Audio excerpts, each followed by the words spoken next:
नमस्कार दोस्तों, स्वागत है आपका मेरे चैनल में। मेरा नाम है रिपु दमन सिंह और आज की वीडियो काफ़ी ज़्यादा खतरनाक होने वाली है क्योंकि आज अपन आपकी टेंशन बिल्कुल ही गायब कर देंगे जेईई मेन से रिलेटेड। इतनी मैं बात गारंटी देता हूँ कि इस वीडियो को देखने के बाद आपको काफ़ी अच्छा रिलीफ फील होने वाला है। तो चलिए अपना टाइम वेस्ट नहीं करते, वीडियो शुरू करता हूँ। वीडियो शुरू करने से पहले भैया आज मेरे को जब मैं अपना पर्स खोला तो देखो क्या मिलता है भाई। अपन को मिल गया अपना एलुमनाई कार्ड। यस, ये जब मेरा ग्रेजुएशन हुआ था तब मुझे वापस मिल गया था। तो पहले हमें आइडेंटिटी कार्ड मिलता है, तो फिर उसके बाद जब ग्रेजुएट हो जाते हैं तो वो कन्वर्ट हो जाता है एलुमनाई कार्ड में। तो विश करते हैं कि आप लोगों को भी सपना पूरा हो आईआईटी का और आपको भी ऐसा कार्ड मिले जिससे आप फ्लेक्स कर सके। ठीक है, तो ये थी मजाक वाली बात, तो इसे रखते हैं साइड में और अब आते हैं अपने मेन टॉपिक के ऊपर जो कि जेईई मेंस है। ठीक है, तो आपको अब मुझे पता है शिफ्ट विफ्ट अलॉट हो चुकी है, उस पर अपन डिस्कस नहीं करेंगे क्योंकि ये तो भाई हर दिन का रोना लोग गाते हैं कि मुझे बाद की शिफ्ट मिली है, मुझे पहले की शिफ्ट मिली है, ये बेकार होता है, स्टार्ट में इजी होता है, बाद वाली शिफ्ट टफ हो जाती हैं, रैंक वैंक, ये सब भाई कचरा चीज़ें हैं, इसको साइड करो, मेन टॉपिक पे आओ। इस बार 12 से 13 लाख के बीच में रजिस्ट्रेशन है जो कि रिकॉर्ड तोड़े हैं। वैसे हर साल ही रिकॉर्ड तोड़ेंगे भाई, पॉपुलेशन बढ़ रही है तो ऑब्वियसली रजिस्ट्रेशन बढ़ेगी। और आपको मैं बता दूं कि आईआईटीज़ में लगभग 17,000 सीट हैं और एनआईटीज़ अगर आप जानते तो लगभग 24,000 सीट रहती हैं टोटल, और ट्रिपल आईटीज़ को भी मिला लें तो 8,000, तो लगभग 49,000 सीट्स रहती हैं अपना, मतलब काफ़ी अच्छे कॉलेजेस की। ठीक है, और अगर आप देखोगे इसे डिवाइड करोगे, मतलब 49,000 को 12 या 13 लाख से डिवाइड करोगे तो लगभग सिलेक्शन रेट जो आएगा वो आपका 4% बनता है। तो अब आप कहोगे यार ये तो बहुत टफ है, इसका मतलब 100 में से सिर्फ 4 लोग ही इस कॉलेज में जाएंगे, समझ रहे हो? तो बिल्कुल सही सुना आपने, 4 लोग ही जाएगा। लेकिन इसमें कैच है भाई जो आपने इग्नोर कर दिया है। जो बात ये है कि सीरियस जो कैंडिडेट होते हैं ना वो 1-2 लाख से ज़्यादा नहीं होते, और ये भी मैं बहुत ज़्यादा कंजर्वेटिव नंबर बोल रहा हूँ, 2 लाख भी नहीं होंगे, 1 लाख मैं मानता हूँ। ठीक है, और जो 1 लाख से 2 लाख के बीच में रेंज कर रहे हैं उन्होंने कुछ कुछ पढ़ रखा है। ठीक है, बट इतना खास नहीं पढ़ा है। ठीक है, ये मैं जानता हूँ। ठीक है, तो सीरियस अगर आप मानना चाहो तो 1 से 2 लाख मान लो। ठीक है, इतने लोग सीरियस रहते हैं। अब आप अगर अपना सिलेक्शन रेट देखोगे ना तो आपका बढ़ के हो जाएगा 25 से 50%, जो कि मैं कहूँगा काफ़ी ईजी है। मतलब हर 2 में से 1 लड़का अच्छे कॉलेज में जाएगा। नहीं तो अगर आप कंजर्वेटिव ही मानना चाह रहे हो तो हर 4 में से 1 बच्चा तो अच्छे कॉलेज में जाएगा ही जाएगा। और मैं बता रहा हूँ गारंटी से कि अगर आपने मेहनत करी तो आप उनमें ही होंगे, जो जाने वाले बच्चे हैं ना अच्छे कॉलेज में उसमें ही जाओगे। तो मैं इसका आज फंडा फोड़ने वाला हूँ पूरे अच्छे से। आज पूरा अपन पोस्टमार्टम कर देंगे मेंस का। ठीक है, तो एक चीज़ मैं और बता दूँ, कुछ लोग कहेंगे कि भाई 2.5 लाख लोग तो कोटा में ही पढ़ रहे हैं।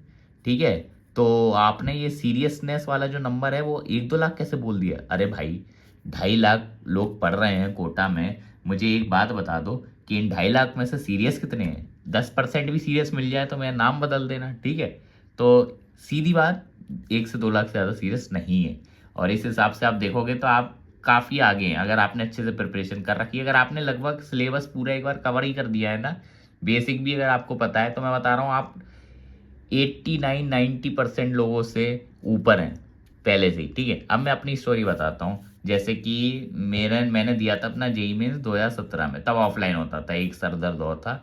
मतलब हो सकता है आप लोगों को ऑफलाइन लगे अच्छा, पर मुझे ऑफलाइन अच्छा नहीं लगता था क्योंकि साला ओएमआर मार्क करना पड़ता था, ये सब क्या है। ठीक है, अब बात ये कि मेरे फर्स्ट अटेम्प्ट में आए थे इतने नंबर, 128/360। भाई साहब कितने खराब नंबर है, ये लगभग 35% मार्क्स थे मेरे, और मेरी 40,000 रैंक आई थी, जिसको परसेंटाइल में कन्वर्ट करोगे ना तो 96.7 बनती है।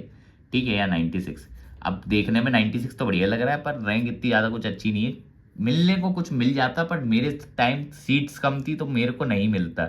अभी के हिसाब से अगर आप देखें 40,000 रुपये तो आपको कुछ ना कुछ मिल सकता है। ठीक है, और फिर मैं अपना बताता हूँ, मैंने फिर ड्रॉप लिया ऑब्वियस है यार, इतने पे कौन ही रहेगा। और मेरा जेई एडवांस का कट ऑफ नहीं निकला था, वो अपन सेपरेट वीडियो में डिस्कस करेंगे। ठीक है, जेई मेंस में मैंने फिर 2018 में लिखे जिसमें मेरे मार्क्स आने थे 194, लेकिन आते हैं 179, क्योंकि आपको मैंने बताया था कि मैंने ओएमआर गलत मार्क कर दी थी, लास्ट के 3 ऊपर नीचे भर गए थे, तो उसके चक्कर में जो +4 था वो -5 में कन्वर्ट होकर 15 मार्क्स मेरे उड़ गए। तो 194 मैंने कैलकुलेट करते आए 179।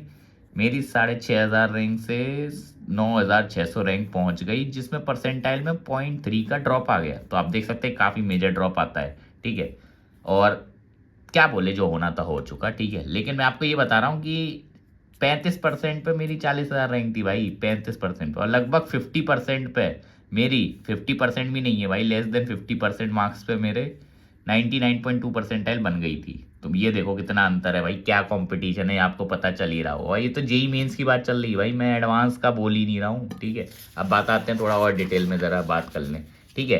अब मैं आपको बताता हूँ, लोगों का बड़ा वो रहता है दिमाग में कि भैया मैंने टेस्ट सीरीज तो दी नहीं है, मैंने कुछ करा नहीं है, मैंने ये टेस्ट सीरीज नहीं ली है, पीडब्ल्यू की नहीं लगाई, मैंने जे नहीं लगाई, एलएन की नहीं लगाई, फिर जी की नहीं लगाई। तो भाई साहब मैं अपना टेस्ट सीरीज बताता हूँ। मैंने देखो इतने ही टेस्ट लगाए थे मेंस के, सिर्फ मेंस के बता रहा हूँ, 1 2 3 4 5 6 7, सिर्फ 7 टेस्ट लगाए थे मेंस के, ठीक है। सही, मैं झूठ नहीं बोल रहा। और जो ये पी वाले हैं ना, ये तो पार्ट टेस्ट है, मतलब पूरा सिलेबस भी नहीं था इनमें।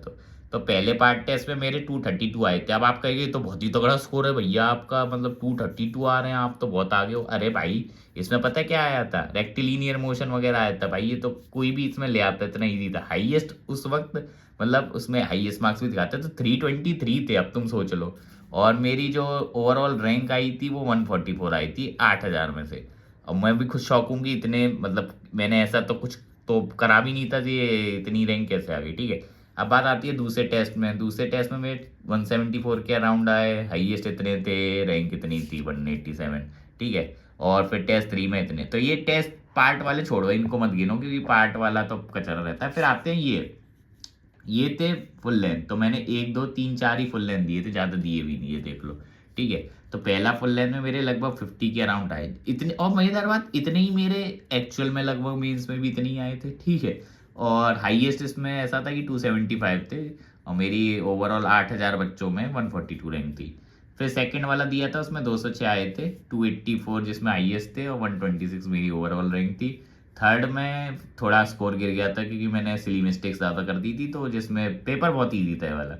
313 हाईएस्ट गया था, और मेरी रैंक इसलिए स्लिप कर गई है। देखो भाई, जब आप इजी पेपर में नहीं कर पाते ना स्कोर, तब भाई बहुत गंदी रैंक गिरती है। फिर मैंने लास्ट टेस्ट दिया था, ये टेस्ट टफ था, और इसमें ऐसा हुआ था कि मैंने प्रीवियस ईयर के कुछ क्वेश्चन प्रैक्टिस कर लिए थे कोचिंग के, तो उसमें से थोड़े बहुत सारे सेम आ गए थे क्वेश्चन। तो ऐसा हुआ था कि मेरे को ऐसा लगा वो टेस्ट ही नहीं था, तो मुझे फ्री के नंबर मिल गए थे, तो मेरे 246 आ गए थे, जो कि एक्चुअल में आने नहीं चाहिए थे। और 302 हाईएस्ट थे, और मेरी रैंक इसलिए 42 बन गई थी, ठीक है। अब मैं ये मार्क्स तो देखने में बहुत अच्छे लग रहे हैं, लेकिन मेरे मार्क्स एक्चुअल में कितने आए, लास्ट टेस्ट में 246 थे, लेकिन मेरे एक्चुअल में 179 आए हैं। तो आप देख सकते हैं कि मॉक्स में क्या डिफरेंस आता है। तो भैया मॉक एक्चुअल में कभी आपको रिप्रेजेंट कर ही नहीं सकते एक्चुअल कंडीशन को, क्योंकि मैं बताऊं, मैंने कभी प्रेशर हैंडलिंग वाली प्रैक्टिस करी नहीं। मतलब पंखा बंद करके टेस्ट दो भाई, मैं बता रहा हूँ, तब आपका प्रेशर हैंडल होगा ना।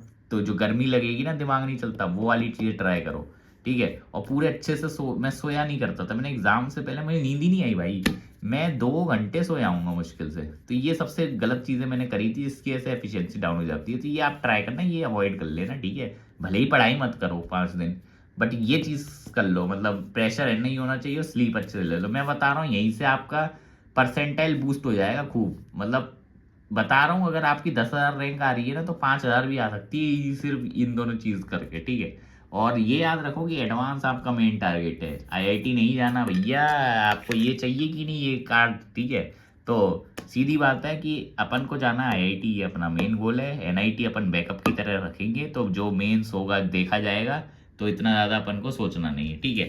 सीरियस कंपटीशन सिर्फ 10 से 15,000 का ही है। अब ये मैं सुपर सीरियस कंपटीशन की बात कर रहा हूँ। सुपर सीरियस क्या, जो आपको एडवांस में पंगा देंगे, ठीक है। और मैं बताऊं, अगर आप सुपर सीरियस को हटा दो, 15,000 रैंक, तो भाई 99 परसेंटाइल तो ऐसे ही बन रहा है भाई, फेयरली इजी है भाई 99 परसेंटाइल। अब मुझे कोई बता, 99 परसेंटाइल लाना टफ है क्या? नहीं है भाई, बिल्कुल भी नहीं है। मैं बता रहा हूँ, थोड़ी सी अगर अच्छी भी पढ़ाई करी है आपने, मॉक टेस्ट लगा रखे